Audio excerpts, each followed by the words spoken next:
So here's what Mark Twain has to say. Travel is fatal to prejudice, bigotry, and narrow-mindedness, and many of our people need sorely to have it on these accounts. Broad, wholesome, charitable views of men and women and things cannot be acquired by vegetating in one little corner of one's own little life. And I would say that travel is a euphemism for information and knowledge. And without knowledge, we can't get rid of bigotry, we can't get rid of our narrow-mindedness. So I think in a large sense, global awareness is about being aware of all the things around us to help us be better human beings. And it's just, as I say, it's kind of amazing exactly what it does to you to be able to travel around the world. You know, you think you understand it, but until you see the enormous disparity between the haves and the have-nots in most of these countries, you just don't quite get it. Almost in every one of these countries, particularly the developing countries, there's a 5-star hotel always overlooking some of the most god-awful poverty that you could ever imagine. And how those two coexist is sometimes mind-boggling. And these facts, you know, in some ways contradict what I said earlier about travel. But in my own personal situation, I traveled all around the world and I saw all of these things that I mentioned to you. And probably the time that I became most aware of the uniqueness around the global world that we live in was when I started looking at data. It's odd to me how that would happen, but it wasn't so much seeing the people, seeing the buildings, seeing the territory, as it was seeing the data. Because when you see the data, if you have, you know, it just, to me, if you got an ounce of compassion or an ounce of caring about others, you just start to see, in some ways, how fortunate we are to live in this country. So I want to share a little data with you. I think the first YouTube that I saw on this point was A Miniature World. And it goes by many names, and there are many of them out there. But this particular one I'm going to share with you is from 100people.org. And this is an organization that does a lot of things in global awareness, but their main story is that they've taken the world and they've looked at it as if it were 100 people.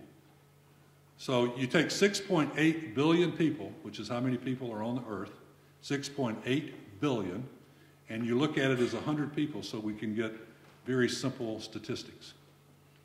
So, how many are male and how many are female? 50-50. And maybe sometimes it's 51-49. Basically 50-50. 26 of the 100 are children. 74 are adults. 60 of the 100 are Asian. 60 of the 100 are Asian. 15 from Africa. 14 from the Americas. 11 from Europe. And you, my dear friends, in the United States of America, make up 4. 4 out of 100 are Americans. 33 would be Christians, and therefore 67 are not Christian. 83 would be able to read, 17 would not. I find this one to be amazing. 75 would have cell phones, only 22 would have a computer.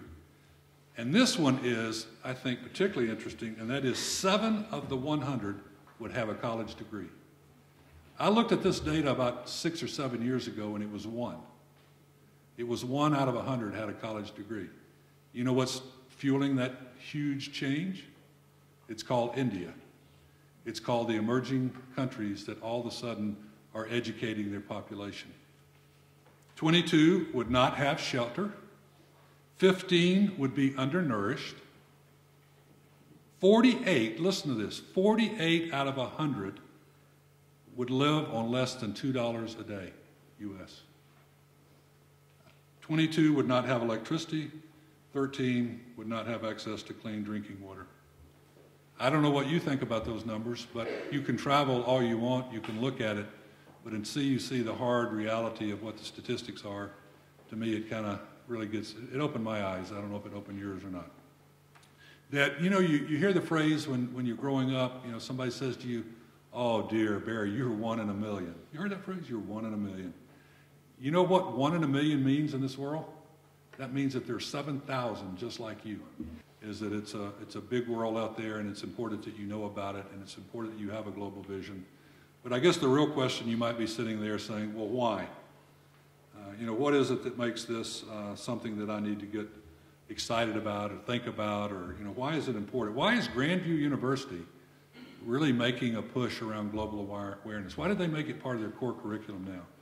Are they just, you know, crazy or what? Or do they see something coming?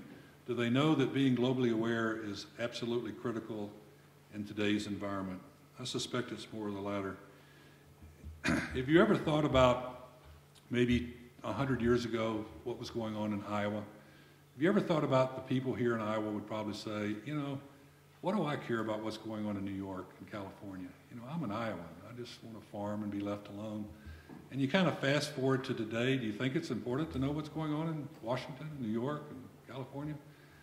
Well, I think what's going to happen 20 years from now, I think the world will look a lot like, you better know what's going on in Jakarta, you better know what's going on in Tehran, you better know what's going on in these places around the world, because it's very vitally important.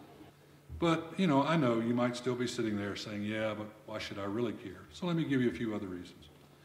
You, my friend, may find yourself someday as a CEO of a global corporation. I never would have thought, sitting where you are, that that would happen to me. And, you know, it did, and it's going to happen to some of you if you will let your mind expand and your possibilities happen. But more likely, you might find yourself as a school teacher. And you might find yourself with 2/3 of your class not speaking English. You might find your class is largely made up of people who are new to this country. Or you might be a nurse, and you might be trying to take care of patients who don't speak English. You might be at a nonprofit that has an enormous number of bilingual and non-English speaking people. Your world will be affected by what's going on globally. The sooner you get on board with that, the sooner you become connected with that, the better off you are, I believe.